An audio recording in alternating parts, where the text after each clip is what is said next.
Gênesis 33 a 36 e Salmos 12. Gênesis 33. Quando Jacó olhou e viu que Esaú estava se aproximando com 400 homens, dividiu as crianças entre Lia, Raquel e as duas servas. Colocou as servas e os seus filhos à frente, Lia e seus filhos depois, e Raquel com José por último. Ele mesmo passou à frente, e ao aproximar-se do seu irmão, curvou-se até o chão 7 vezes. Mas Esaú correu ao encontro de Jacó, e abraçou-se ao seu pescoço, e o beijou, e eles choraram. Então Esaú ergueu o olhar, e viu as mulheres e as crianças, e perguntou: Quem são estes? Jacó respondeu: São os filhos que Deus concedeu ao teu servo. Então as servas e os seus filhos se aproximaram e se curvaram. Depois, Lia e os seus filhos vieram e se curvaram. Por último, chegaram José e Raquel e também se curvaram. Esaú perguntou: O que você pretende com todos os rebanhos que encontrei pelo caminho? Ser bem recebido por ti, meu senhor, respondeu Jacó. Disse, porém, Esaú: Eu já tenho muito, meu irmão. Guarde para você o que é seu. Mas Jacó insistiu: Não. Se te agradaste de mim, aceita este presente de minha parte, porque ver a tua face é como contemplar a face de Deus. Além disso, tu me recebeste tão bem. Aceita, pois, o presente que te foi trazido, pois Deus tem sido favorável comigo, e eu já tenho tudo que necessito. Jacó tanto insistiu que Esaú acabou aceitando. Então disse Esaú: Vamos seguir em frente, eu o acompanharei. Jacó, porém, lhe disse: Meu senhor sabe que as crianças são frágeis e que estão sob os meus cuidados ovelhas e vacas que amamentam suas crias. Se forçá-las demais na caminhada, um só dia que seja, todo o rebanho morrerá. Por isso, meu senhor, vai à frente do teu servo. Eu sigo atrás devagar, no passo dos rebanhos e das crianças, até que eu chegue ao meu senhor em Seir. Esaú sugeriu: Permita-me então deixar alguns homens com você. Jacó perguntou: Mas para que, meu senhor? Ter sido tão bem recebido já me foi suficiente. Naquele dia, Esaú voltou para Seir. Jacó, todavia, foi para Sucote, onde construiu uma casa para si e abrigos para o seu gado. Foi por isso que o lugar recebeu o nome de Sucote. Tendo voltado de Padã-Arã, Jacó chegou a salvo à cidade de Siquém, em Canaã, e acampou próximo da cidade. Por 100 peças de prata, comprou dos filhos de Amor, pai de Siquém, uma parte do campo onde tinha armado o acampamento. Ali edificou um altar e lhe chamou El Elohe Israel. Gênesis 34. Certa vez Diná, a filha que Lia dera a Jacó, saiu para conhecer as mulheres daquela terra. E quem, filho de Amor, o Eveu, governador daquela região, viu-a, agarrou-a e a violentou. Mas o seu coração foi atraído por Diná, filha de Jacó, e ele amou a moça e falou-lhe com ternura. Por isso Siquém foi dizer a Amor, seu pai: Consiga-me aquela moça, para que seja minha mulher. Quando Jacó soube que sua filha Diná tinha sido desonrada, seus filhos estavam no campo com os rebanhos. Por isso, esperou calado até que regressassem. Então Amor, pai de Siquém, foi conversar com Jacó. Quando os filhos de Jacó voltaram do campo e souberam de tudo, ficaram profundamente entristecidos e irados, porque Siquém tinha cometido um ato vergonhoso em Israel, ao deitar-se com a filha de Jacó, coisa que não se faz. Mas Amor lhes disse: Meu filho Siquém apaixonou-se pela filha de vocês. Por favor, entreguem-na a ele para que seja sua mulher. Casem-se entre nós, deem-nos suas filhas e tomem para vocês as nossas. Estabeleçam-se entre nós. A terra está aberta para vocês. Habitem-na, façam comércio nela e adquiram propriedades. Então Siquém disse ao pai e aos irmãos de Diná: Concedam-me este favor, e eu lhes darei o que me pedirem. Aumentem quanto quiserem o preço e o presente pela noiva, e pagarei o que me pedirem. Tão somente me deem a moça por mulher. Os filhos de Jacó, porém, responderam com falsidade a Siquém e a seu pai Amor, por ter Siquém desonrado Diná, a irmã deles. Disseram: Não podemos fazer isso. Jamais entregaremos nossa irmã a um homem que não seja circuncidado. Seria uma vergonha para nós. Daremos nosso consentimento a vocês com uma condição: que vocês se tornem como nós, circundando todos os do sexo masculino. Só então lhes daremos as nossas filhas e poderemos casar-nos com as suas. Nós nos estabeleceremos entre vocês e seremos um só povo. Mas se não aceitarem circuncidar-se, tomaremos nossa irmã e partiremos. A proposta deles pareceu boa a Amor e a seu filho Siquém.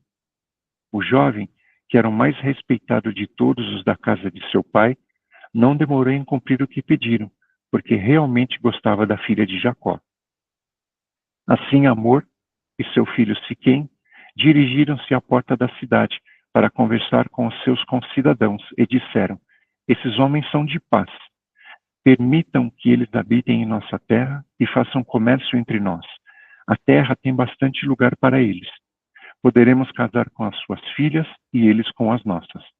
Mas eles só consentirão em viver conosco como um só povo, sob a condição de que todos os nossos homens sejam circuncidados como eles. Lembrem-se de que os seus rebanhos e os seus bens e todos os seus outros animais passarão a ser nossos. Aceitemos então a condição para que se estabeleçam em nosso meio. Todos que saíram para reunir-se à porta da cidade concordaram com Amor e com seu filho Siquém, e todos os homens e meninos da cidade foram circuncidados. 3 dias depois, quando ainda sofriam dores, 2 filhos de Jacó, Simeão e Levi, irmãos de Diná, pegaram suas espadas e atacaram a cidade desprevenida, matando todos os homens. Mataram ao fio da espada Amor e seu filho Siquém, tiraram Diná da casa de Siquém e partiram. Vieram então os outros filhos de Jacó e, passando pelos corpos, saquearam a cidade onde sua irmã tinha sido desonrada. Apoderaram-se das ovelhas, dos bois e dos jumentos e de tudo o que havia na cidade e no campo. Levaram as mulheres e as crianças e saquearam todos os bens e tudo o que havia nas casas. Então Jacó disse a Simeão e a Levi: Vocês me puseram em grandes apuros, atraindo sobre mim o ódio dos cananeus e dos fariseus, habitantes dessa terra. Somos poucos, e se eles se juntarem suas forças e nos atacarem, eu e a minha família seremos destruídos. Mas eles responderam: Está certo ele tratar nossa irmã como uma prostituta? Gênesis 35. Deus disse a Jacó: Suba a Betel e estabeleça-se lá, e faça um altar ao Deus que lhe apareceu quando você fugia de seu irmão Esaú. Disse, pois, Jacó aos de sua casa e a todos os que estavam com ele: Livrem-se dos deuses estrangeiros que estão com vocês. Purifiquem-se e troquem de roupa. Venham, vamos subir a Betel, onde farei um altar ao Deus que me ouviu no dia da minha angústia e que tem estado comigo por onde tenho andado. Então entregaram a Jacó todos os deuses estrangeiros que possuíam e os brincos que usavam nas orelhas, e Jacó os enterrou ao pé da grande árvore próxima a Siquém. Quando eles partiram, o terror de Deus caiu de tal maneira sobre as cidades ao redor que ninguém ousou perseguir os filhos de Jacó. Jacó e todos os que ele estavam chegaram à Luz, que é Betel, na terra de Canaã. Nesse lugar, construiu um altar e lhe deu o nome El Betel, porque ali Deus havia se revelado a ele quando fugia do seu irmão. Débora, ama de Rebeca, morreu e foi sepultada perto de Betel, ao pé do carvalho, que por isso foi chamado Alom-Bacute. Depois que Jacó retornou de Padã-Arã, Deus lhe apareceu de novo e o abençoou, dizendo: Seu nome é Jacó, mas você não será mais chamado Jacó. Seu nome será Israel. Assim, lhe deu o nome de Israel. E Deus ainda lhe disse: Eu sou o Deus Todo-Poderoso. Seja florífero e multiplique-se. De você procederão uma nação e uma comunidade de nações, e reis estarão entre os seus descendentes. A terra que dei a Abraão e a Isaque dou a você, e também aos seus futuros descendentes darei esta terra. A seguir, Deus elevou-se do lugar onde estivera falando com Jacó. Jacó levantou uma coluna de pedra no lugar em que Deus lhe falara, e derramou sobre ela uma oferta de bebidas e a ungiu com óleo. Jacó deu o nome de Betel ao lugar onde Deus tinha falado com ele. Eles partiram de Betel, e, quando ainda estavam a certa distância de Efrata, Raquel começou a dar à luz com grande dificuldade. E enquanto sofria muito, tentando dar à luz, a parteira lhe disse: não tenha medo, pois você ainda terá outro menino. Já a ponto de sair-lhe a vida, quando estava morrendo, deu ao filho o nome de Benoni, mas o pai deu-lhe o nome de Benjamim. Assim morreu Raquel, e foi sepultada junto do caminho de Efrata, que é Belém. Sobre a sua sepultura, Jacó levantou uma coluna, e até o dia de hoje aquela coluna marca o túmulo de Raquel. Israel partiu novamente e armou acampamento diante de Migdal-Éder. Na época em que Israel vivia naquela região, Ruben deitou-se com Bila, concubina de seu pai, e Israel ficou sabendo disso. Jacó teve 12 filhos. Estes foram seus filhos com Lia: Ruben, o filho mais velho de Jacó, Simeão, Levi, Judá, Issacar e Zebulon. Estes foram seus filhos com Raquel, José e Benjamim. Estes foram seus filhos com Bila, serva de Raquel, Dan e Naphtali. Estes foram seus filhos com Zilpa, serva de Lia, Gade e Azer. Foram esses os filhos de Jacó, nascidos em Padã-Arã. Depois, Jacó foi visitar seu pai Isaque, em Manre, perto de Quiriate-Arba, que é Hebrom, onde Abraão e Isaque tinham morado. Isaque viveu 180 anos. Morreu em idade bem avançada e foi reunido aos seus antepassados, e seus filhos, Esaú e Jacó, o sepultaram. Gênesis 36. Esta é a história da família de Esaú, que é Edom. Esaú casou-se com mulheres de Canaã, com Ada, filha de Elom, o Hitita, com Olibama, filha de Aná, e neta de Zebeão, o Eveu, e também com Basemate, filha de Ismael e irmã de Nebaiote. Ada deu a Esaú um filho, chamado Elifaz. Basemate deu-lhe Reuel, e Olibama deu-lhe Jeús, Jalão e Corá. Estes foram os filhos de Esaú, que nasceram em Canaã. Esaú tomou suas mulheres, seus filhos e filhas, e todos os de sua casa, assim como seus rebanhos, todos os outros animais e todos os bens que havia adquirido em Canaã, e foi para outra região, para longe do seu irmão Jacó. Os seus bens eram tantos que eles já não podiam morar juntos. A terra onde estavam vivendo não podia sustentá-los por causa dos seus rebanhos. Por isso Esaú, que é de Edom, fixou-se nos montes de Seir. Este é o registro da descendência de Esaú, pai dos Edomitas, nos montes de Seir. Estes são os nomes dos filhos de Esaú: Elifaz, filho de Ada, mulher de Esaú, e Reuel, filho de Basemate, mulher de Esaú. Estes foram os filhos de Elifaz: Temã, Omar, Zefô, Gaetã e Kenaz. Elifaz, filho de Esaú, tinha uma concubina chamada Timna, que lhe deu um filho chamado Amaleque. Foram estes os netos de Ada, mulher de Esaú. Estes foram os filhos de Reuel: Naate, Zerá, Samá e Mizá. Foram estes os netos de Basemate, mulher de Esaú. Estes foram os filhos de Olibama, mulher de Esaú, filha de Aná e neta de Zibeão, os quais ela deu a Esaú: Jeús, Jalão e Corá. Foram estes os chefes dentre os descendentes de Esaú, os filhos de Elifaz, filho mais velho de Esaú: Temã, Omar, Zefô, Kenaz, Corá, Gaetã e Amaleque. Foram estes os chefes descendentes de Elifaz em Edom, eram netos de Ada. Foram estes os filhos de Reuel, filho de Esaú, os chefes Naate, Zerá, Samá e Mizá. Foram estes os chefes descendentes de Reuel em Edom, netos de Basemate, mulher de Esaú. Foram estes os filhos de Olibama, mulher de Esaú, os chefes Jeús, Jalão e Corá. Foram esses os chefes descendentes de Olibama, mulher de Esaú, filha de Aná. Foram esses os filhos de Esaú, que é Edom, e estes foram seus chefes. Estes foram os filhos de Seir, o Oreu, que estavam habitando aquela região: Lotã, Sobal, Zibeão e Aná, Dissom, Ezer e Dizã. Esses filhos de Seir foram chefes dos Oreus no território de Edom. Estes foram os filhos de Lotã, Ori e Emã. Timna era irmã de Lotã. Estes foram os filhos de Sobal, Alvã, Manaate, Ebal, Sefo e Onã.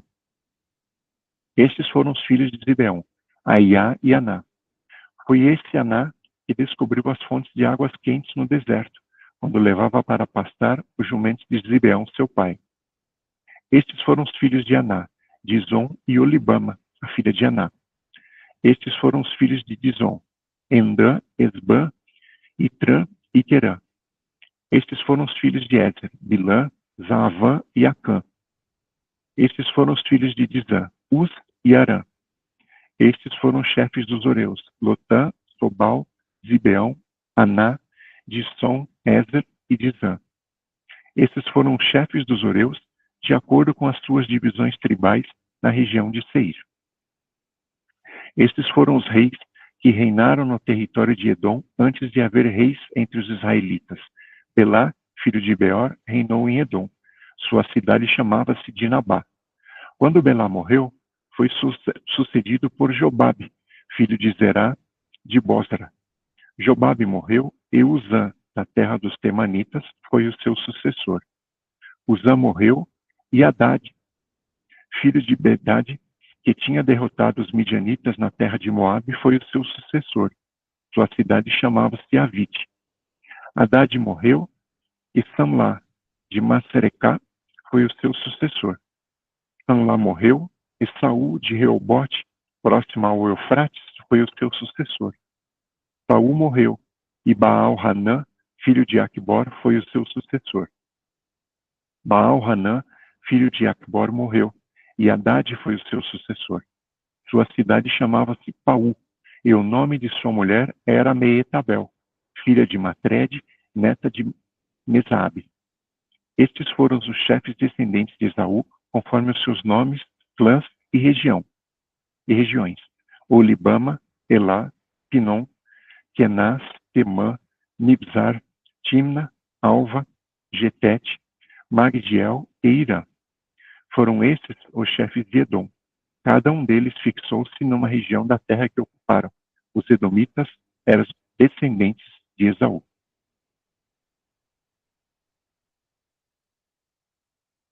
Salmos 12. Salva-nos, Senhor. Já não há quem seja fiel. Já não se confia em ninguém entre os homens.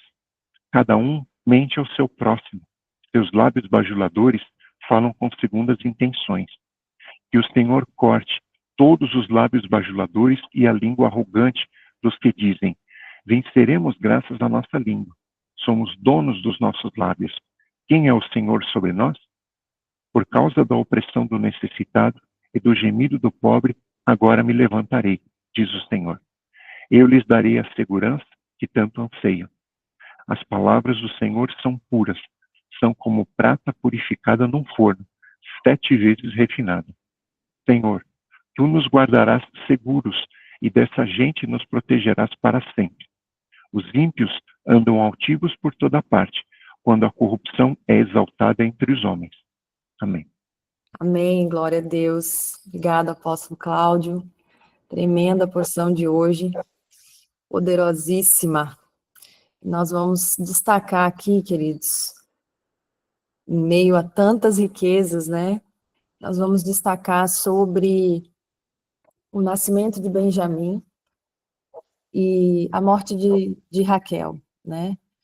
É interessante que a palavra relata que a Raquel entrou em trabalho de parto no caminho para Efrata, e que é Betel, né?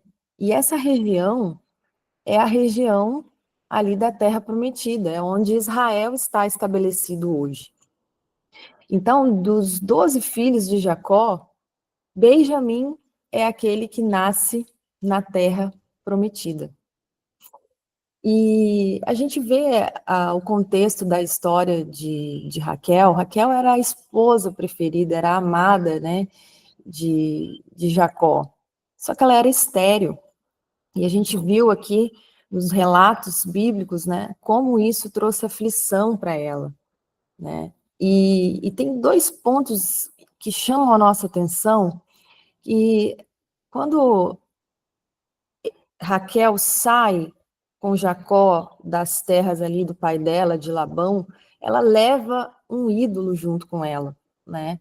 E é interessante que quando Labão fala isso com Jacó, que alguém levou, ele fala, não, quem pegou é digno de morte.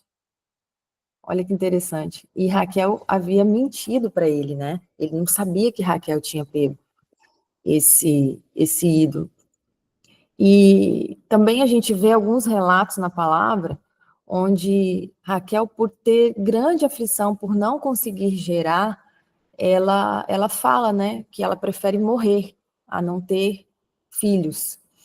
E Deus, ele se compadece de Raquel e ele dá a ela José, né? E ela, quando ela recebe José, quando José nasce, ela pede mais um filho para o Senhor, né? E é onde nós estamos aqui nessa passagem, quando eles estão saindo, estão ali no caminho de Eufrata para Betel, ela entra em trabalho de parto e ela tem um parto muito sofrido. E naquela época não tinham recursos, né? Então o momento do parto ali para a mulher era um momento perigoso. Então, nesse momento aqui, Raquel, ela percebe que ela não vai sobreviver ao parto. E quando o neném nasce, ela coloca o nome do seu filho de Ben-Oni, que mais que conhecido como Benoni, né? Mas em hebraico é Ben, porque Ben quer dizer filho em hebraico. Então, Ben-Oni. Oni quer dizer minha aflição ou meu sofrimento. Então, ela coloca o nome do seu filho de filho da minha aflição ou filho do meu sofrimento. Porém, queridos, há algo muito extraordinário aqui. Jacó, ele imediatamente muda o nome do filho. E ele chama o filho dele de Ben-Yamin. Ben-Yamin, que é Benjamim, né? Filho da minha mão direita, ou filho da força. Gente, isso é muito poderoso. Muito poderoso. Nós estamos aqui no versículo 35, no capítulo 35, versículo 18. E aconteceu que, ao sair-lhe a alma, porque morreu, ela chamou o seu nome de Ben-Oni, Benoni, mas seu pai chamou-lhe de Benjamim, Ben-Yamin. Então, queridos, é muito forte a gente compreender o que acontece aqui nesse momento. Porque Raquel, ela escolhe dar o nome do seu filho refletindo a dor e o sofrimento do momento do parto. Mas Jacó, ele imediatamente, ele nomeia o seu filho refletindo o quê? Esperança e bênção. E a gente vê aqui que essa mudança do nome de Benoni para Benjamim simboliza o quê? A transformação da tristeza em força, né? E para Israel, essa questão do nome é muito forte. Por quê? Primeiro que, se a gente for analisar, né, como Deus, desde o início, ele faz essa mudança de nome, começando por Abraão. A gente está vendo a história aqui, né, dos patriarcas de Israel, e a gente começa com Abraão, e a gente vê que o primeiro patriarca, ele tem o nome dele mudado pelo próprio Deus. Deus muda o nome de Abrão para Abraão. Abrão quer dizer pai exaltado, E Abraão quer dizer pai de muitas nações. E nós vimos que Deus coloca uma partícula do próprio nome dele no nome de Abraão, que é a letra rei, né? Então, é muito forte essa questão do nome dado por um pai, porque declara a identidade e o propósito do filho, né? O próprio nome de Yeshua, ele já carregava no seu nome o seu propósito, que Yeshua quer dizer salvação, né? Então, é muito forte a gente entender como que o nome para Deus, ele tem uma importância, está ligada à declaração de destino. Raquel, ela viu tragédia, e ela coloca filho da minha aflição, mas Jacó, ele vê o que? Potencial. Ele coloca o nome dele, filho da minha mão direita. Quando Jacó coloca o nome dele de Benjamim, ele está declarando força, honra sobre ele. Então, essa declaração paternal de Jacó, né, molda o futuro de Benjamim e de toda a sua tribo, de toda a sua geração. E é interessante aqui, queridos, porque Jacó teve o seu nome mudado.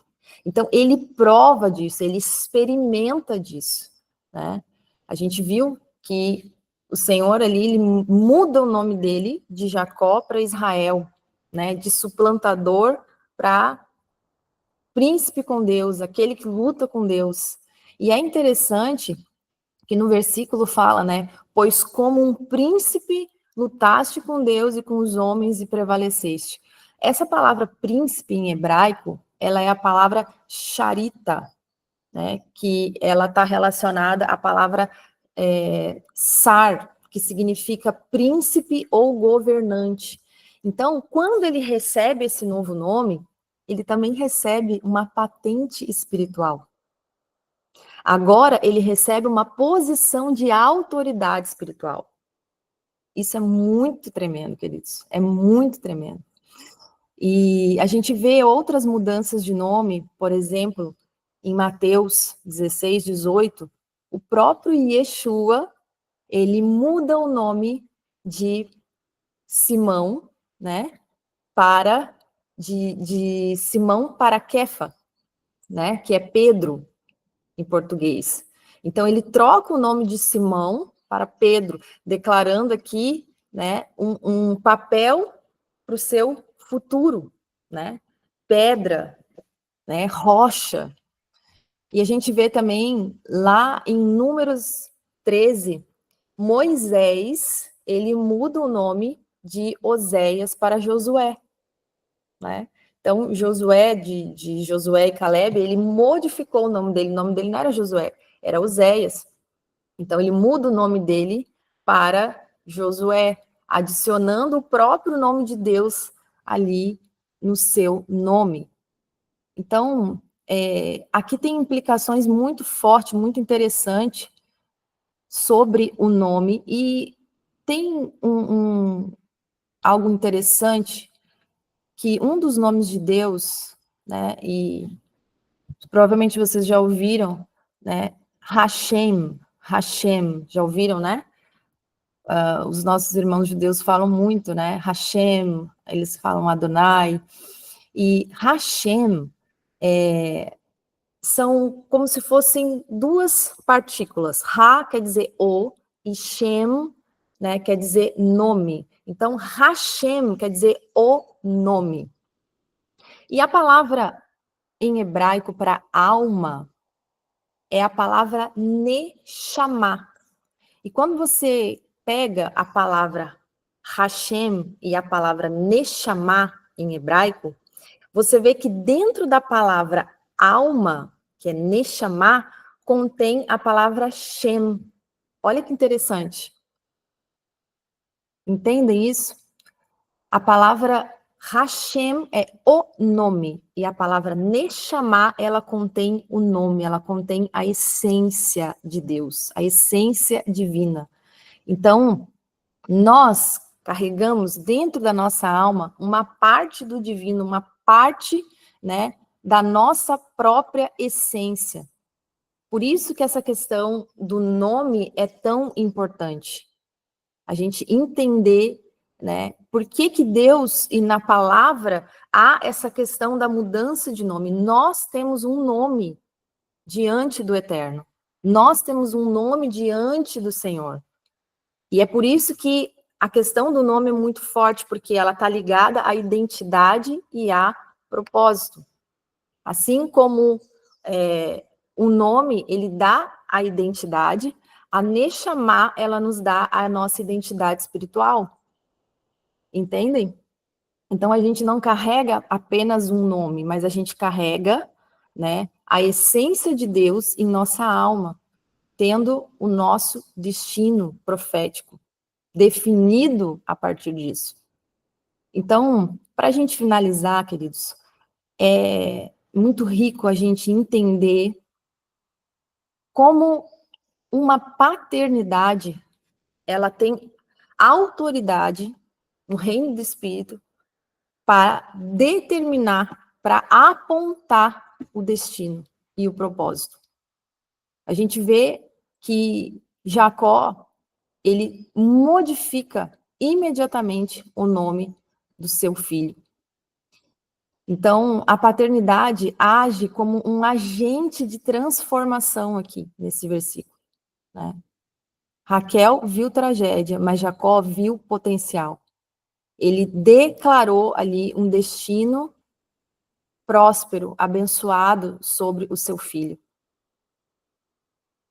Então, isso, né, a gente traz como reflexão para a visão da nossa paternidade espiritual, como é importante, né, essa autoridade que a paternidade tem de olhar, de te alinhar, né, quando seu pai espiritual fala para você, te dá uma direção, te dá uma orientação, porque ele está tendo uma visão ampla acerca daquilo que Deus já colocou dentro de você, alinhada com aquilo que está no propósito divino do Senhor, né? E muitas vezes você recebe uma palavra que às vezes você acha que você não é capaz de desenvolver aquilo, mas a sua paternidade está vendo, e quando ela libera aquilo sobre você, ela está fazendo com um peso de autoridade, que está alinhado com o propósito divino para a sua vida, certo?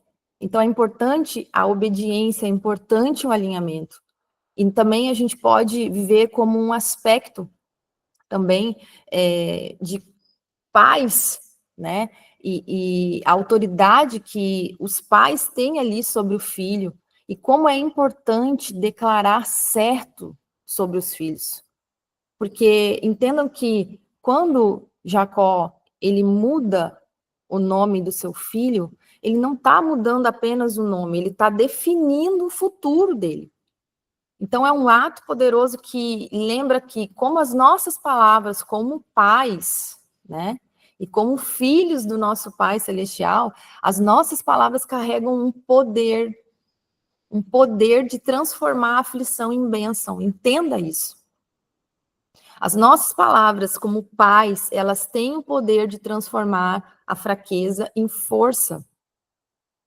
Assim como Jacó viu além da dor imediata, entendo que Jacó estava com uma dor ali, ele estava perdendo a mulher que era a mulher mais amada dele. Mas ele conseguiu ver além daquela dor. Ele estava perdendo Raquel ali, né? Mas, assim como ele viu além daquela dor imediata, nós também somos chamados a enxergar o potencial divino em cada alma. E declarando, né, falando vida, onde outros veem morte, onde outros estão vendo aflição, angústia, tristeza, destruição, nós somos chamados para ver vida. Nós somos chamados para declarar vitória. Onde o mundo está vendo derrota, nós somos chamados para declarar o reino de Deus. Então, não é simplesmente o ato de nomear, mas é descobrir uma verdade profunda aqui nesse texto, né? Que a paternidade, ela guiada pela sabedoria divina, ela tem o poder de não só moldar nomes, mas destinos eternos. Amém, queridos? É muito forte, né? Eu amo essa passagem. Muito tremendo. Glória a Deus, que o Senhor abençoe vocês profundamente nessa manhã, nesse dia, você que está assistindo mais tarde a porção de hoje, que você receba essa unção e saiba que você tem um nome com Deus. Amém? Deus abençoe vocês. Nos vemos na segunda-feira. Amanhã não tem. Segunda-feira, estamos aqui firmes e fortes nesse propósito. Vamos juntos. Shabbat Shalom. Bom dia.